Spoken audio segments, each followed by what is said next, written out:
توسیع اسلام ڈاکوں اور لٹیروں کی تاریخ ہے. اگر تھوڑی سی دیر کے لیے اس میں سے آل محمد کا کردار نکال لیا جائے تو آبرو اسلام کس نے بچائی؟ آل محمد نے بچائی. بس عزیزان گرامی، دامن وقت میں گنجائش نہیں ہے. پیغمبر بار بار بتا رہے تھے کہ دیکھو میرے اہل بیت کو پہچان لو، میرے اہل بیت کو اچھی طرح پہچان لو. عزیزو، کیا یہ کوئی چھپا ہوا واقعہ ہے؟ کتنے لوگوں نے دیکھا تھا اس واقعے کو کہ پیغمبر خطبہ جمعہ ارشاد فرما رہے ہیں. خطبہ جمعہ سنی اور شیعہ دونوں علماء کے نزدیک، تمام مسالک کے نزدیک واجب خطبہ ہے، سنت خطبہ نہیں ہے. پیغمبر خطبہ جمعہ ارشاد فرما رہے ہیں، منبر کے اوپر مسجد چھلک رہی ہے اصحاب رسول سے. پیغمبر نے خطبہ پڑھتے پڑھتے دیکھا کہ مسجد کے دروازے سے امام حسین علیہ السلام داخل ہوئے.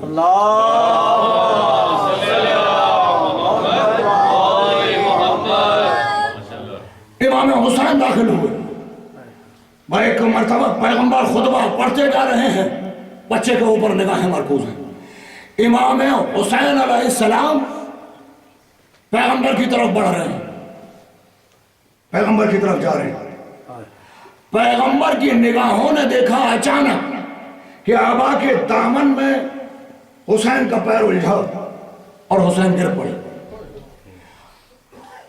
تمام سیرت نگاروں سے پوچھئے کہ پیغمبر کا عمل کیا تھا. جہاں خطبہ تھا وہیں خطبہ روکا، منبر سے اترے، منبر کو چھوڑ کر حسین تک پہنچے، حسین کو گود میں اٹھایا، واپس منبر پہ آئے. جہاں خطبہ چھوڑا تھا وہاں سے خطبہ شروع نہیں کیا. خطبہ جہاں چھوڑا تھا وہاں سے خطبہ شروع نہیں کیا، خطبے کا رخ پلٹ دیا. ہاذا حسین وارغو، یہ حسین ہے، اسے پہچان لو. سبحان اللہ. یہ حسین ہے، اسے پہچان لو. یا رسول اللہ، اس مدینے میں کون ہے جو حسین کو نہیں پہچانتا؟ اس مدینے میں کون ہے جو حسین کو نہیں پہچانتا؟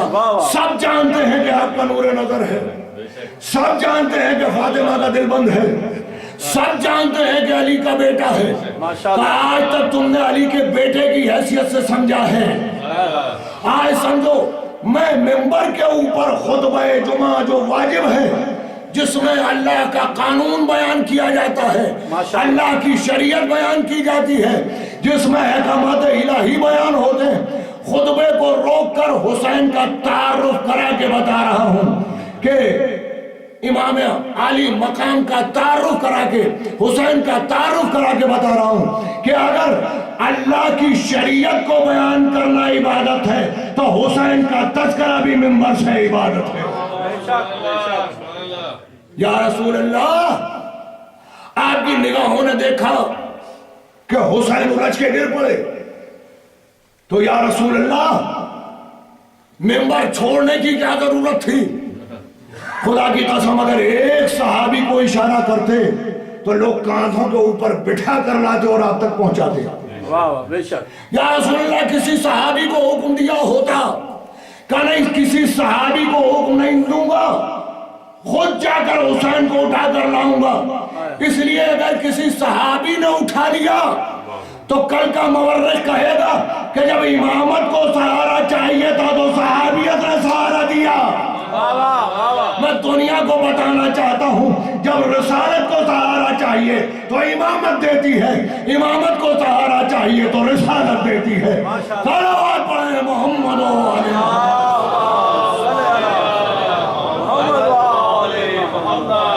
بس عزیزان گرامی، دامن وقت میں گنجائش نہیں ہے، معافی چاہتا ہوں. آج ویسے ہی مجلس کو تاخیر ہو گئی، لیکن ظاہر ہے کہ ابھی الوداعی مجلسیں ہیں. عزیزان گرامی، تو غدیر کے میدان میں امامت کے ہاتھوں میں دین لینے کے دینے کے بعد پیغمبر اسلام مطمئن ہیں، کیونکہ قرآن نے وعدہ کر لیا کہ دین مکمل ہو گیا. بس عزیزو، میں نے گفتگو کو سمیٹ لیا. کہ یہ غدیر ہے تاریخ اسلام کے اندر کہ اس غدیر نے دوست بھی پیدا کیے، دشمن بھی پیدا کیے، اس غدیر نے ظالم بھی پیدا کیے، مظلوم بھی پیدا کیے، اس غدیر نے سر کاٹنے والے بھی پیدا کیے، سر کٹوانے والے بھی پیدا کیے، اس غدیر نے گھر جلانے والے بھی پیدا کیے، اس غدیر نے گھر جلوانے والے بھی پیدا کیے۔ ارباب ازا، جو آگ غدیر کے دن دلوں میں لگی تھی وہی آگ شام غریبوں کو خیموں میں جا کے لگی۔ ارباب ازا، آج 8 محرم ہے اور یہ تاریخ مخصوص ہے۔ آج ایک ایسی شخصیت ہے کہ جس کی وفا کی خوشبو پوری دنیا کے اندر پھیلی ہوئی، یہ ایک ایسی شخصیت سے منسوب ہے۔ آج کا ماتم کم سے کم مجھ جیسے ذاکر کی تو یہ مجال نہیں ہے کہ آپ کے ماتم ادا کرا دوں۔ کون ہے عباس؟ عباس زینب کی چادر کا نام ہے، عباس سکینہ کے سلامت رخساروں کا نام ہے۔ ارباب ازا، عباس وہ ہیں، تمنائے علی تھے عباس، لیکن عباس وہ ہیں کہ جنہیں حسنین کی ماں نے اپنا بیٹا کہا۔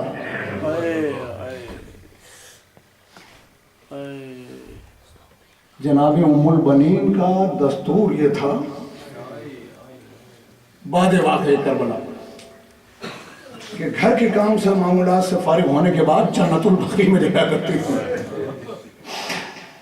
اور جنت البقیع میں جانے کے بعد روزانہ کا آپ کا یہ معمول تھا 4 قبروں کے نشان بناتی تھی۔ ام البنین اس لیے کہا جاتا ہے کہ آپ کے 4 بیٹے کربلا کے اندر مارے گئے۔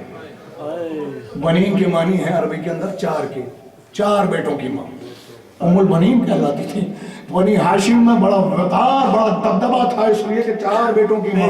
بے شک تو پہنچتی تھی جنت البقیع میں، 4 قبروں کے نشان بناتی تھی ریس سے، اور 4 قبروں کے اوپر 4 بیٹوں کے نام لکھتی تھی۔ جعفر یہ تیری قبر ہے، عبداللہ یہ تیری قبر ہے، عثمان یہ تیری قبر ہے۔ حضرت علی نے اپنے ایک بیٹے کا نام عثمان رکھا تھا۔ پیغمبر اسلام کے ایک بڑے مشہور صحابی تھے حضرت عثمان بن مظعون زوئے این باونون۔ یہ وہ پیغمبر کے صحابی ہیں کہ پیغمبر نے اپنے دست مبارک سے جنت البقیع میں ان کی قبر کھودی، اور وہ پہلی قبر ہے کہ جو جنت البقیع میں کھودی، اور پیغمبر نے اسی وقت بیان فرمایا تھا کہ جو جنت البقیع کے اندر دفن ہوگا اس کی شفاعت کے ذمہ دار ہے۔ تو حضرت عثمان اس مناسبت سے حضرت علی نے اپنے بیٹے کا نام رکھا۔ عبداللہ کی قبر پہ لکھتی تھی عبداللہ یہ تیری قبر ہے، جعفر یہ تیری قبر ہے، عثمان یہ تیری قبر ہے، عباس یہ تیری قبر ہے۔ اس کے بعد جعفر کی قبر کا نشان مٹا دیتی تھی، لے جعفر میں نے تیرا نشان قبر مٹا دیا، نہیں رہوں گی تجھے۔ عبداللہ لے تیرا نشان قبر مٹا دیا، ماں نہ روئے گی تجھے۔ لے عثمان تیرا نشان قبر مٹائے دیتی ہوں، نہ رہوں گی تجھے۔ اس کے بعد عباس کی قبر کو دیکھتی تھی، میرے لال ارے ماں کا دل چاہتا ہے کہ تیرا ماتم کرے۔ اے عباس ارے تو نے ماں کا چہرہ سرخرو کر دیا، اے عباس میرا دل چاہتا ہے کرو، مگر لے میرا نشان قبر مٹا دیا، نہ رہوں گی تجھے۔ ارے میں تو اس کو رہوں گی جس کی رونے والی ماں اس دنیا کے اندر نہیں ہے، میں تو اپنے حسین کا ماتم کروں گی۔ روزانہ کا معمول تھا، اور اس کے بعد اتنے پردرد لہجے کے اندر گریہ کیا کرتی تھی کہ مروان بھی ایک دن، مروان جیسا شقی القلب بھی گزرا تو وہ بھی پھوٹ پھوٹ کر رو پڑا یہ روزانہ کا معمول تھا. ایک دن جو جنت البقیع میں پہنچی تو عجیب و غریب منظر دیکھا کہ ایک سیاہ پوش معظمہ بیٹھی ہوئی ہیں زمین کے اوپر اور یا عباس کہہ کے ماتم کر رہی ہیں. ارے میرے لال عباس، ارے میرے بیٹے عباس. اب جو عباس کا نام سنا تو فطری طور کے اوپر تشویش ہوئی. قریب پہنچی، کہا کہ بی بی کیا آپ کے بیٹے کا نام بھی عباس تھا؟ کہا میرے بیٹے کا نام عباس تھا. تجسس ہوا، کہا کہ آپ کا بیٹا کیسے انتقال کر گیا، کیا گزری آپ کے بیٹے کے اوپر؟ کہا میرا بیٹا کربلا میں بھوکا پیاسا مارا گیا. میرا بیٹا وہ تھا کہ جو شیر تھا، میرے بیٹے کے سر کے اوپر گرز مارا گیا. میرا لال گھوڑے سے زمین پر آیا تو اس کے جسم میں ہاتھ نہ تھے. اب جو ام البنین نے سنا تو ایک مرتبہ ہاتھوں کو جوڑا، بی بی ارے وہ تو میرا بیٹا تھا. اے بی بی آپ کیا کہہ رہی ہیں؟ ایک مرتبہ نقاب کو ہٹایا، ارے روزانہ حسین کا ماتم کر دیے. عباس بھی تو میرا بیٹا ہے. ارباب رضا وہ ہے عباس. میری حیثیت نہیں ہے کہ میں کچھ عرض کر سکوں. ارباب رضا یہ ہے عباس. یہ زینب کی چادر ہیں، یہ بچوں کا آسرا ہے. عزاداران امام مظلوم حضرت عباس کو ہے کہ باب المراد کا لقب دیا گیا ہے شہدائے کربلا کے. باب الحوائج کہے جاتے ہیں، یعنی مرادوں کا پورا کرنے والا. صادق آل محمد کے پاس ایک شخص آیا، اس نے کہا کہ مولا کربلا کا تو ہر شہید صاحب کرامت ہے اور اس کے توسط سے اگر دعا مانگی جائے تو پوری ہو جائے. یہ کربلا کے شہداء کے اندر فقط حضرت عباس کو کیوں کہا جاتا ہے باب المراد؟ باب مانے گیٹ، وہ دروازہ کے جہاں مرادیں پوری ہوتی ہیں. یعنی حضرت عباس کو باب الحوائج اس لیے کہا جاتا ہے کہ وہ دروازہ ہیں کہ جہاں مرادیں پوری ہوتی ہیں. انہوں نے صادق آل محمد سے کہا مولا کربلا کا ہر شہید صاحب کرامت ہے، اس کے وسیلے سے تمام دعائیں قبول ہو سکتی ہیں. یہ شہدائے کربلا میں فقط عباس کو کیوں باب الحوائج کہا گیا؟ ایک مرتبہ کلیجہ پکڑ لیا، آنکھوں سے آنسو بہنے لگے. اے بھائی تو نے کیا سوال کر لیا؟ دراصل بات یہ ہے کہ شہدائے کربلا میں جتنے میدان میں گئے سب نے اپنے دل کی حسرتوں کو پورا کر لیا. ہائے میرا چچا وہ تھا کہ جس کے دل کی حسرت دل میں رہ گئی، اللہ نے باب الحوائج بنا دیا. تیری تمنا پوری نہیں ہوئی، اب مومنوں کی تمنائیں پوری کر دے. عباس باب الحوائج ہے. ارباب رضا صبح عاشور نمودار جو نمودار ہوئی تو ایک مرتبہ عباس ہاتھوں کو جوڑ کر پہنچے، مولا ہمیں اجازت دیجئے. کہا کہ نہیں بھائی، تم تو میرے لشکر کے علمدار ہو. ارباب رضا پہلے اصحاب گئے، پھر عزیز گئے. ہر بار حضرت عباس جاتے ہیں، ہر مرتبہ مولا کہتے ہیں کہ تم تو بھائی لشکر کے علمدار ہو، تمہیں کیسے اجازت دیتے ہیں؟ یہاں تک کہ جب پورا لشکر ختم ہو گیا تو ایک مرتبہ عباس پہنچے، مولا میرے سر کا امتحان کب تک لیں گے مولا؟ اب تو آقا مجھے اجازت دے دیئے. مولا نے کہا کہ عباس تم تو ہمارے لشکر کے علمدار ہو. کہا مولا وہ لشکر تو دکھائیے جس کا میں علمدار تھا. مولا گود کے پالے میدان میں جا کر قربانیاں دے چکے، اب عباس کے ضبط کا امتحان کب تک ہوگا؟ ایک مرتبہ امام حسین نے یاسو حضرت سے دیکھا کہ عباس اچھا تم کو روکیں گے، عباس تم بھی جانا، مگر یہ آوازیں سن رہے ہو جو خیمے سے آوازیں آ رہی، الاتاش ارے ہم پیاسے. اے عباس بچے بہت پیاسے ہیں، پانی کی کچھ سبیل کر دو. ہاتھوں کو جوڑا، مولا یہ آوازیں تو عباس 7 محرم سے سن رہا ہے. عزادارو میں نے روایات کے اندر یہ پڑھا ہے، یہ روایات کے اندر کہ میں نے حضرت علی اکبر کے لیے یہ جملہ نہیں پڑھا، میں نے حضرت عمر محمد کے لیے یہ جملہ نہیں پڑھا، میں نے حضرت قاسم کے لیے یہ جملہ نہیں پڑھا، لیکن حضرت عباس کے لیے میں نے پڑھا ہے کہ جیسے ہی خیمے میں جاتے تھے سارے بچے لپٹ جاتے تھے. چچا حالتاش، اے چچا ہم پیاسے، 7 محرم سے خیموں میں جانا چھوڑ دیا. 7 محرم سے 10 محرم تک خیمے میں نہیں گئے عباس، اس لیے کہ بچے لپٹتے تھے چچا پانی۔ خدا آپ کو کسی غم میں نہ رلائے۔ آج خصوصی ماتم ہے علمدار کربلا کا، ارباب عزا۔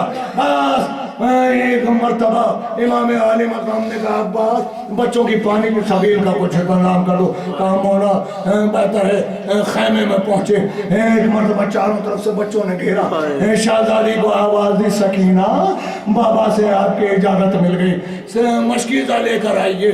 جناب سکینہ دوڑتی ہوئی گئیں، ایک سوکھا ہوا مشکیزہ لا کر عباس کے ہاتھوں میں دیا۔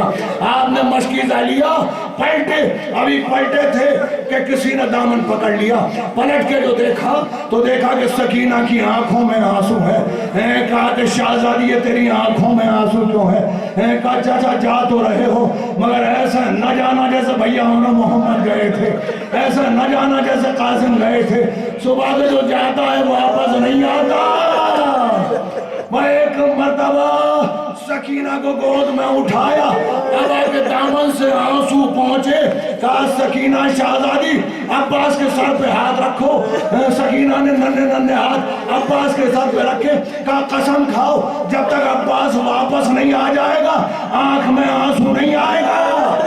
ایک مرتبہ سکینہ نے ہاتھوں کو ہٹا لیا، کہا میں وعدہ کرتی ہوں رہوں گی نہیں مگر چچا میں قسم نہیں کھا سکتی۔ اے میرے مولا سکینہ کی آنکھ کا آنسو گوارا نہ تھا تو شام غریبہ میں بھی تو آتے۔ وہ نیلے رخساروں والی سکینہ رو رہی ہے، وہ کانوں سے لہو بہتی سکینہ رو رہی ہے، وہ دامن جلی سکینہ رو رہی ہے۔ ہار باب عزا بس میں نے گفتگو کو ختم کر دیا۔ خدا آپ کو نہ رلائے سوائے غم سید و شہداء کے۔ جو اس مجلس کے اندر مرادیں لے کے آئیں سب کی مرادیں پوری ہوں۔ بانیان مجالس، حاضران مجالس، پوری دنیا کے اندر جہاں جہاں ماتم ہو رہا ہے مولا عباس کے صدقے سے سب کی دلی مرادیں پوری ہوں۔ ارباب عزا امام حسین علیہ السلام نے علم عباس کے ہاتھوں میں دیا، مشکیزہ لے ہوئے ہیں، علم ہاتھوں میں دیا۔ علمدار لشکر ہے نا، اور تلوار نہیں دی، نیزہ نہیں دیا، یعنی جس ایک سپاہی سے تاریخ کربلا کے بدل جانے کا اندیشہ تھا اسے بغیر اسلحے کے بھیجا، نہ تلوار دی نہ نیزہ دیا، علم ہاتھوں میں دے دیا۔ علم لے کے عباس چلنے لگے۔ 3-4 جملے ہیں بس ہر باب عزا، پھر جو زندہ رہے گا 8 تاریخ کو اگلے سال پھر سب عزا پر بیٹھ کر عباس کا ماتم کرے گا۔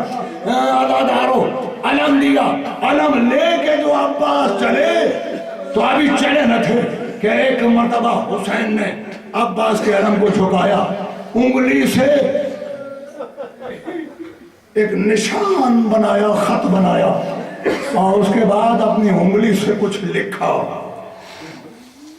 عباس چلے گئے، کہا بھیا عباس جاؤ خدا حافظ۔ عباس چلے گئے مگر یہ منظر در خیمہ سے بہن دیکھ رہی تھی۔ ایک مرتبہ بلایا، بھیا یہ میرے بھیا کے علم پہ کیا لکھ دیا؟ میرے بھیا کے علم سے یہ خط کیسا لگایا؟ یہ میرے بھیا کے علم پہ لکھا کیا؟ حسین نے سر جھکا لیا، کہا بھیا بتائیے۔ کہا کہ بہن نہ پوچھ۔ کہا بھیا بتائیے، آپ کو میرے حق کی قسم ہے میں بھی تو عباس کی بہن ہوں، میں بھی تو علی کی بیٹی ہوں، جو خبر سنانی ہے سنا دیئے۔ کہا کہ زینب یہ میرے بابا کا علم ہے، اس پر نصر من اللہ ہے وفتح قریب لکھا ہوا تھا، میں نے نیچے لکھ دیا انا للہ و انا الیہ راجعون۔ ارے عباس علم لے کر تو گیا ہے، علم چلا گیا۔ بچے خیمے کے باہر کھڑے رہے اس انتظار میں کہ عباس پانی لاتے ہوں گے۔ تھوڑی دیر کے بعد حسین پر یہ سانحہ گزرا کہ ایک مرتبہ حسین نے آواز دی انقذر آزاری عباس۔ ارے بھیا عباس تو نے تو کمر توڑ دی۔ یہ کہہ کے علی اکبر کے ساتھ فرات تک پہنچے، کٹے ہوئے ہاتھوں کو اٹھایا، علم علم کو آتا ہوا بچوں نے دیکھا، کہا چچا پانی لے آئے۔ اب جو علم قریب آیا، بچوں نے دیکھا علم تو آیا ہے مگر علمدار نہیں آیا۔ یا حسین یا حسین یا حسین